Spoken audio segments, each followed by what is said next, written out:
Hey lovely people, how are you today? It's me, Brendan, your host with the most. Logan is not here today. He's off working at his day job, the lazy sod.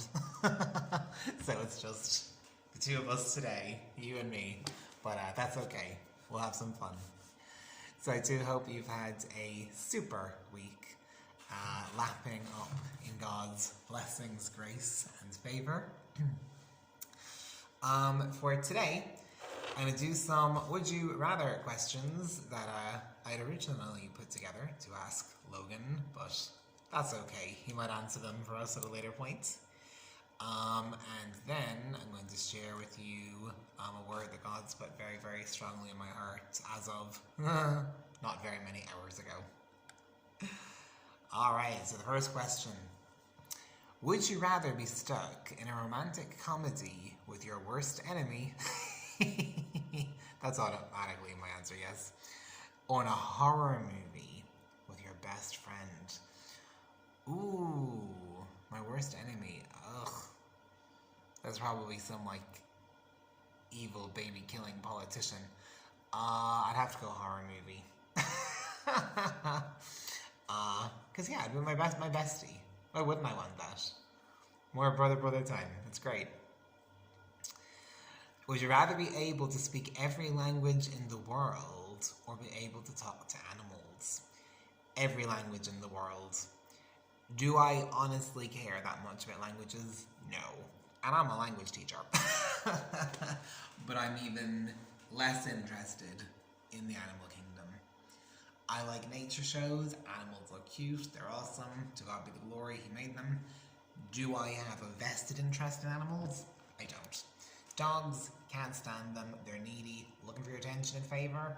I don't give that to people, I don't give it to them.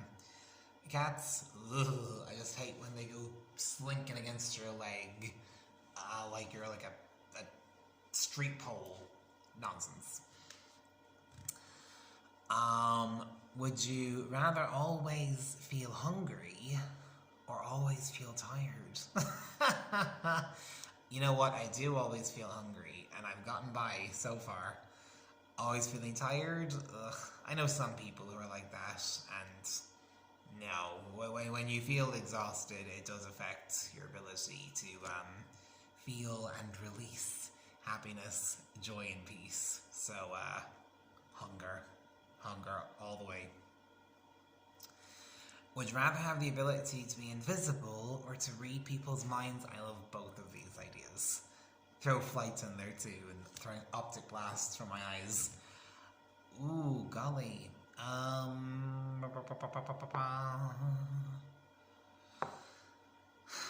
You know what? I think there's actually less temptation if you have the power of invisibility. Some people might say, yeah, but in the book The Invisible Man, he becomes a psycho and he steals and he kills and beats up people and blah blah blah. But I think if you can read people's minds, especially if your telepathic abilities grow to the point where you can actually affect what goes on in their heads, I think you would need to be very, very strong not to cross mysterious lines. Even Professor X of the X-Men has sometimes gone dark side and behaved very immorally, or at least morally dubiously. So, I'm gonna put a check in myself. Invisibility. Would you rather have a knife when you need a spoon, or a spoon when you need a knife? Oh goodness. Well, try eating cereal with a knife. I think that's your answer. It's not gonna happen. Would you rather live with a barnyard of animals in your home, or live in the barn with the animals? Oh my goodness. I mean, I do love having a house. Having a house is great. But imagine having a house and having all these animals filthy it. No. I'm not spending 400,000 quid on a house. Just have it filled with animal crap. Would you rather have 2 long front teeth like a beaver, or no teeth at all? Yeah, God made teeth for a reason. Give me the beaver teeth. I think I'm already halfway there. Would you rather have to use shrimp-flavored toothpaste or a deodorant that smells like cheese? Shrimp. I love seafood. Would you rather have 100 duck-sized elephants or one elephant-sized duck? Calm down now, let's see. 100 duck-sized elephants. I could set up like my own circus and just like make an absolute fortune. That would be class. Maybe, climb over some mountains and invade India. Historical reference. Who am I referring to? The winner gets a fiver. Jokes. Would you rather listen to an annoying laugh for a whole day or get tickled for 1 hour? I think a lot of people listen to my annoying laugh and have listened to my annoying laugh for a whole day and they've survived. But you know what? Sometimes you just need to have a good belly laugh yourself. Tickle me for an hour and then tickle me for an extra one for free. Would you rather eat all your food with your hands or use utensils with only your non-dominant hands? Oh, jeepers. Ugh.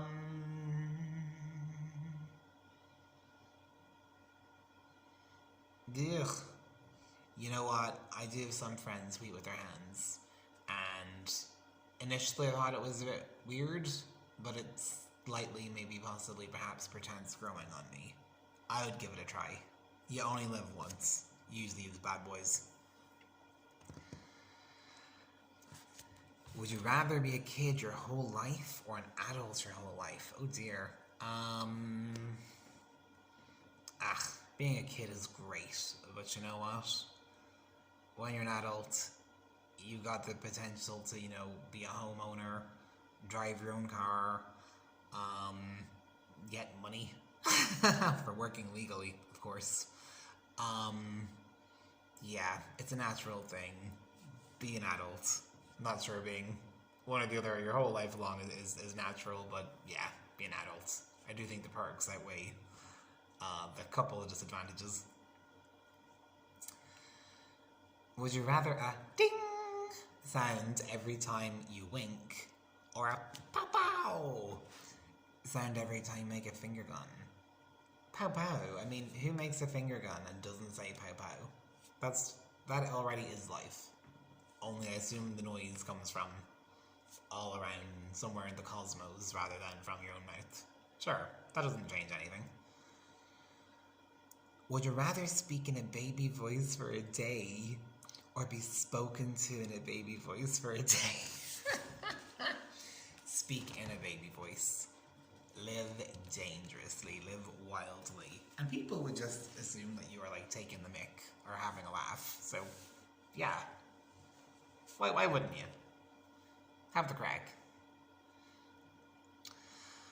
Would you rather spend the day wearing wet socks, oh dear, or with the popcorn kernel stuck in your teeth? Oh, that's hard.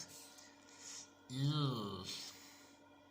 When I first saw the wet socks, I was thinking, no way in hell. But the popcorn kernel, that is irritating.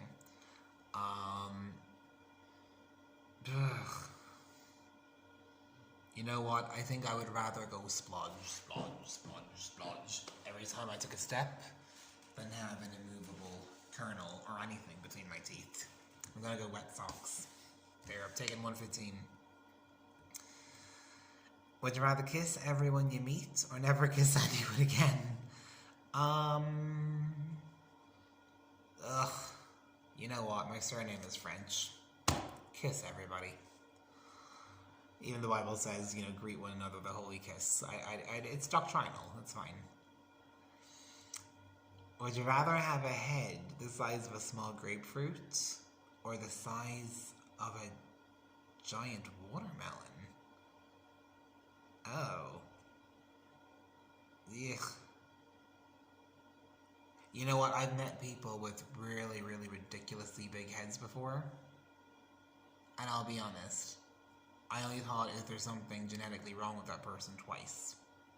But if you see someone with an abnormally tiny head, you start wondering what went wrong in that gestational period. Watermelon.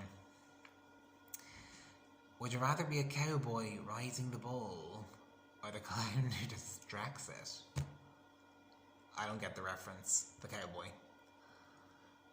Would you rather be followed by a band wherever you go or by someone narrating your life?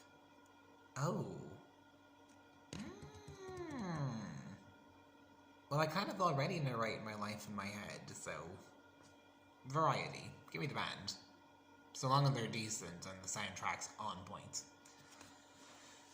Would you rather get $1, I'm gonna say euros, every time you compliment a stranger, or 100 euros every time you insult a stranger?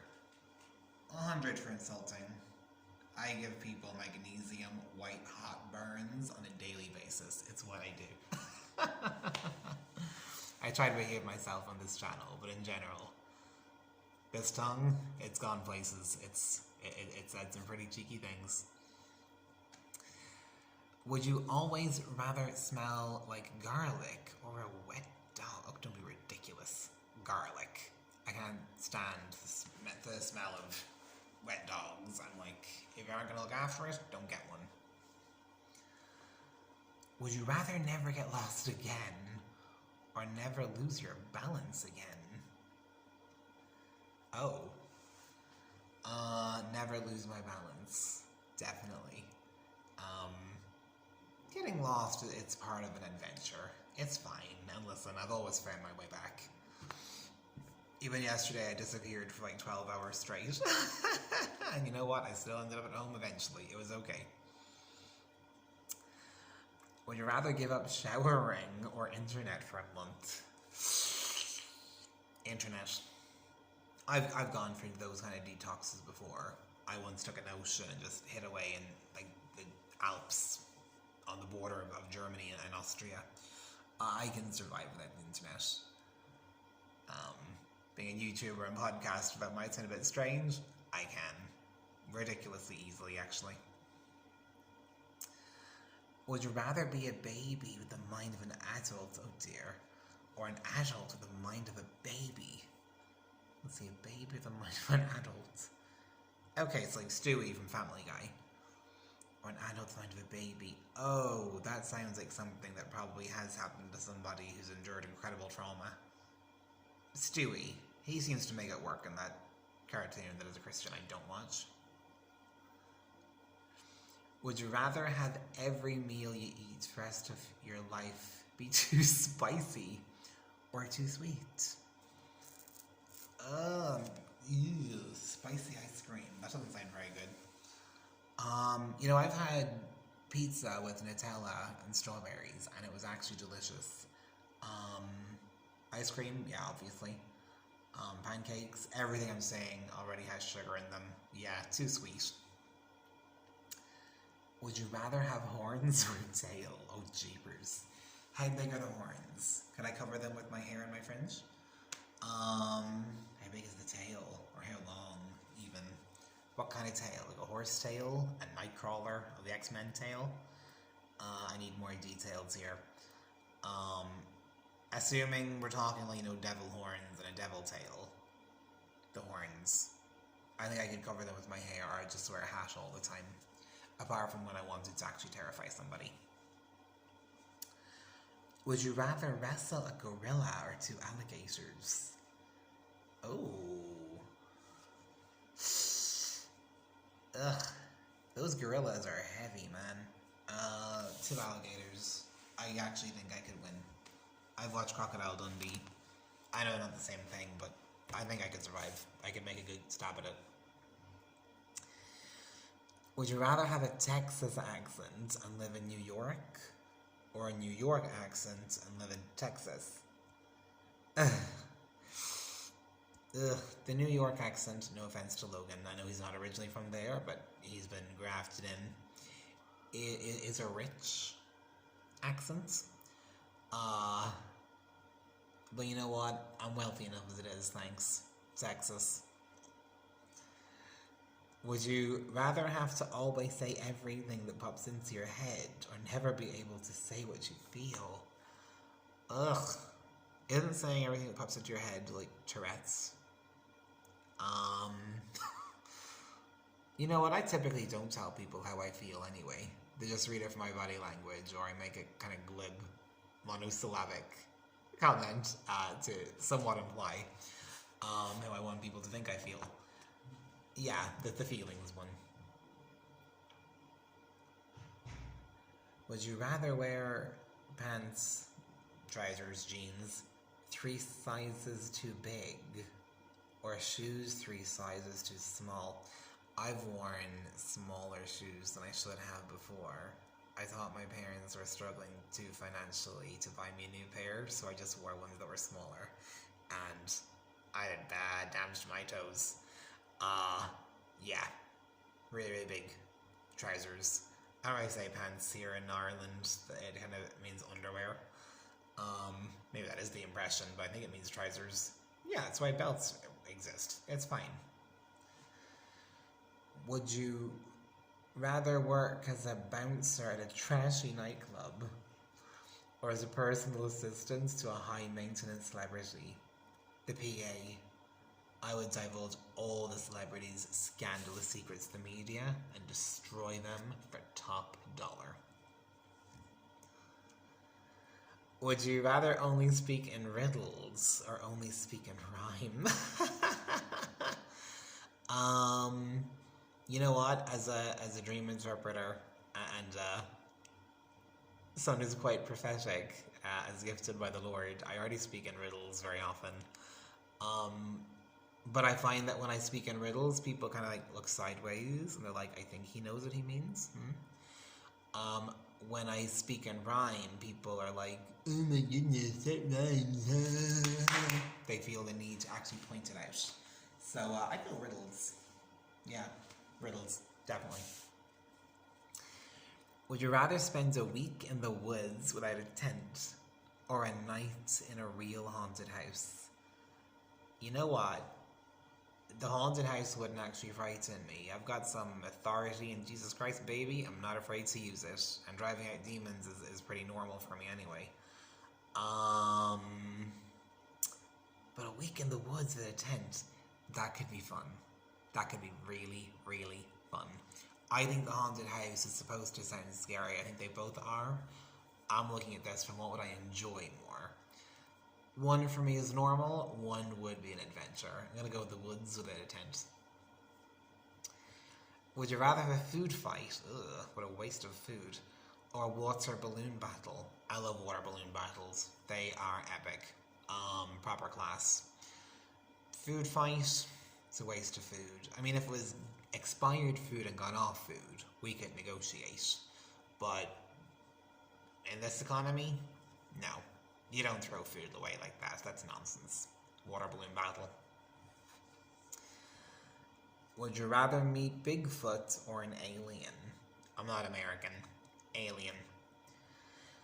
Would you rather have a unibrow or no eyebrows at all? Oh, stop. Can I pluck the unibrow? I tried to manicure my eyebrows quite regularly, especially before going live.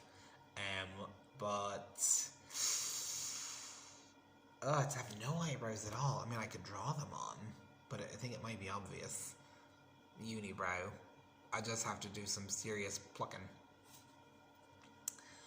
Or wear really, really interestingly shaped visors or glasses. Although I once had no eyebrows at all. I accidentally shaved them off one day when I was a teenager. So then I had to think of some pretty genius ways of trying to hide my shame. But I go unibrow. Would you rather always forget to buy one thing at the grocery store or always buy 5 things you don't need? Yeah, gosh. Inflation's through the roof, people. Forget to buy the one thing that I want. Would you rather love Brussels sprouts or hate ice cream? Hold on, I could never hate ice cream. Love Brussels sprouts. You know, they're okay. I don't get the hype. I don't know why people say, oh, I love them. They're such an important part of Easter and Christmas. I'm like, are they? Ugh. And I mean, we have like chili flavored ones with bacon. It's pretty cool. What the heck happened there? Pause for suspense. There we go. For those of you listening to the podcast, the lights just went off for some reason. I must not have moved particularly much in the last while. Yeah, Brussels sprouts. Would you rather be covered in fur? Ugh, like what's his face in the Bible? Esau, Edom? Or covered in scales? Oh dear. Fur. That way I could, stay warm without the use of a water bottle. I always have a hot water bottle, even in summer. Actually, my hot water bottle burst a couple days ago. I think I had slept with it for like 2.5 years straight. But that's okay. We had spares, so I'm good. My feet were not cold. But scales, nah. I've touched like women's purses before that were made from like snake skin, and it's just such a freaky sensation. But fur, everyone loves fur. But does that include my face? Ugh. I could get a mask made. Yeah, fur. And 40, would you rather need to sleep for 12 hours every day or never sleep again? I'm a dream prophet, so sleep's kind of really important to me, but I also have vision, so it's okay. Never sleep again. I love being awake. Being awake is class. You never run out of things to do. There's always something fun, new, daring, exciting. I love being awake. Being awake's superb. Even like last night, I think I got just over 4 hours sleep. I had to get up at 6 a.m. and you know what? I didn't give a toss. It's fine. Being awake's awesome. So guys, there are 40 answers of mine to 40 would you rather questions. Please let me know what your answers are at fromdublintocleveland@gmail.com. We do love hearing from you. Also, if you've got any prayer requests or the likes, do know that Logan and I would love to pray for you. There's unity. That doesn't make sense. Take two. Where there's unity, the Lord commands a blessing. And the Lord does love when his kids dwell together in unity as well. Even if we're not dwelling together physically, even being under the sound of one another's voices. In this techno age, it absolutely counts. And we want to join with you in praying, whether it's about job interviews or exams or believing for the salvation for your family and friends. Send us a line. We'd love to help encourage you and stand alongside you in the things of God. So yeah, now we kind of get to that time when we crack open the Word of God. Mark 9:50. It's quite a long one. I just want to focus on a particular part of the verse. Warns us not to lose our saltiness, but to do what we can to live in peace with others. The thing about salt is it enhances flavor, and it can be a healing agent as well if you apply salt to a wound. So it's good to whet someone's appetite, and it's good to heal, to restore. It's good to preserve. Think of how, corpses, at least particularly in times gone by, were covered in salt. But you need to be careful with how much salt you apply. If you're having chips and you take out, like a 1 kilogram tub of salt and just pour the whole thing on, your chips will be inedible. It'll be absolutely disgusting. So we have to be wise salters, smart salters. You can have the best idea in the world, but if you don't actually present it properly or wisely or with the right people around, the correct environment, with the correct word choice, you can be shooting yourself in the foot and just setting yourself and others up for failure or even harm. So I had a situation several months ago at this stage at church where some pastors in the church and other congregants, a number of whom were in my family, 4 were in my family in the group, had suggestions and ideas and observations on performance of a certain ministry of mine, how they thought things were going, how they didn't think things were going. Their peripheral vision on the issue was not my peripheral vision on the issue. There was a disconnect from the get-go. And the offense was taken. People got hurt over it. I was already dealing with work issues and other concerns that needed dealing with that they had known nothing about. So I left it feeling very antagonized, feeling like, people were just lining up to try and smack me down, giving me all these reasons why I was the worst in the world, this, that, and the other. And yeah, I was properly livid. Also, I felt that I had not been given the room to actually speak more accurately on how things have been progressing or certain challenges in that ministry. And there were people in the room who knew the truth, who knew a lot more, who could have stood up and advocated for me, who didn't. And then there was great disappointment in that sense too. Also, I suppose with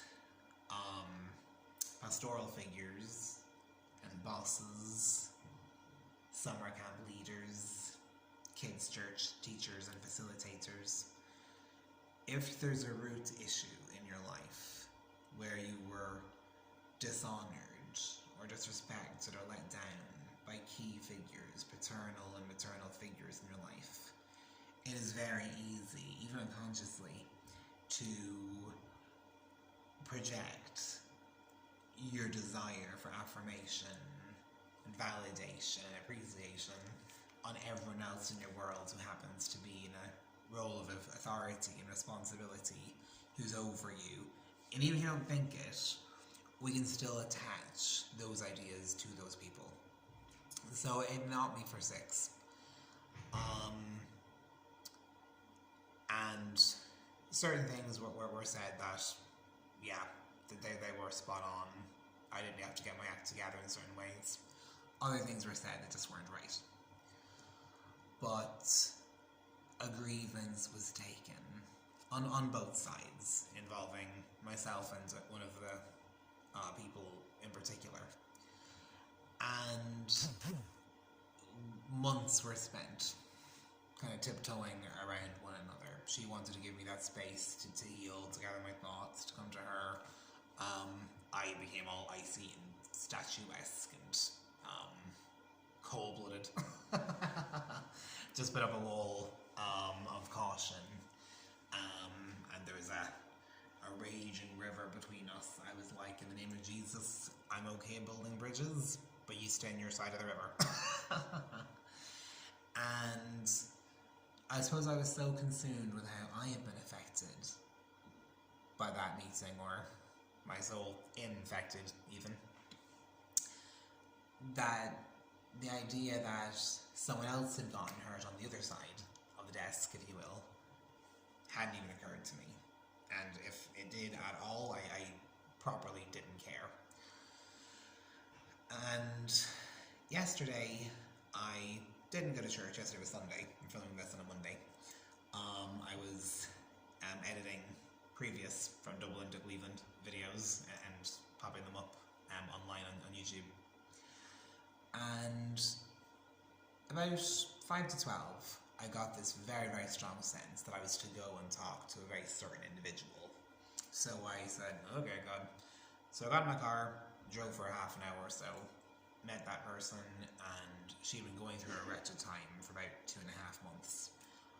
But I had been praying for her, and she was just beaming. It was like the sun was shining out of her face. She was on point and so appreciative of words I'd spoken over her and prayed for her. And after that I said, okay, happy days, well, I'm off to the beach. It wasn't a particularly hot day. It's February in Ireland. But I was heading to get some fresh air, get my feet wet in the sea and the sand and all this crack that I normally don't even care about. And then the person who I had most, I suppose, fallen out with on the day of the meeting that I mentioned beforehand, just said, hi, and I said, hi, and she asked, what are you doing today? And I said, oh, I'm off to the beach. And she asked, would you like to come over for dinner? Inside, I was like, no, but my mind said yes. And she had to ask a second time, because I think she was as shocked with what I said as I was. But I went over anyhow, and we spent maybe 4 hours or so together, and it was fine. It was nice. It was lovely. But we didn't talk about the elephant in the room. Avoidance is part of my DNA, part of my biological makeup at this point. But she said about 6 o'clock, hey, listen, I'll drive you back to your car, which I'd actually left at church. And I had a Bible study planned for later on that evening. But instead of getting into my car and going home for Bible study and sharing the Word of God and how amazing He is and how much I know of the Word of God and blah, blah, blah, we sat together in her car for 6 hours. And we acknowledged what needed to be acknowledged. The infamous meeting, as I'd kind of called it in my head. And there were tears. And there were times when there were awkward silences. And then we'd talk into them. And we shone light on things the other had known absolutely nothing about. And I shared some points, and she was like, oh my goodness, I hadn't known that, no wonder you got so upset. She shared some things about how it had affected her, how we had been so close and God had knit our lives and our gifts so closely together for us to bless each other and beyond. Even others were getting in on the blessing. But because of that disconnect, other people ended up lacking and missing out, and we did too. And I found out just even the emotional and physical toll it had taken on her. And in sharing this, it's not to say, well, one was right, one was wrong, both were right, both were wrong. But neither of us particularly showed the saltiness of God up until last night.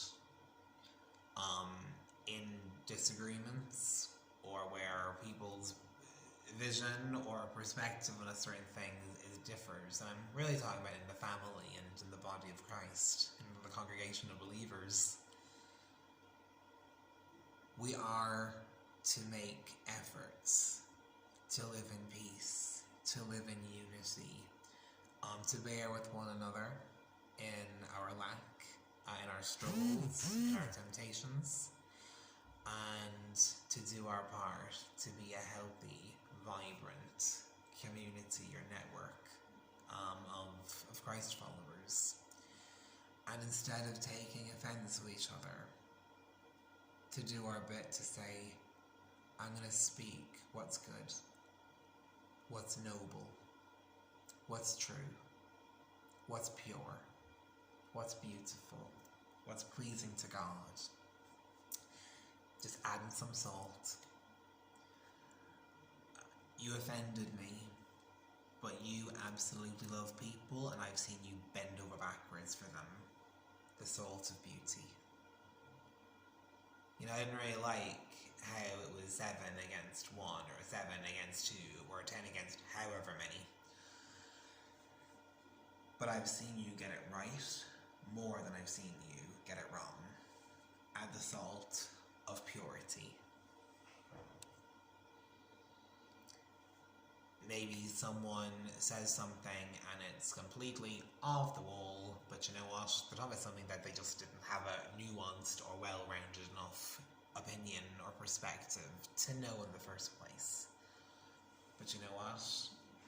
They've said a heck of a lot of good things to you before, and they've helped to get you where you are in your journey with Christ. So you add the salt of appreciation.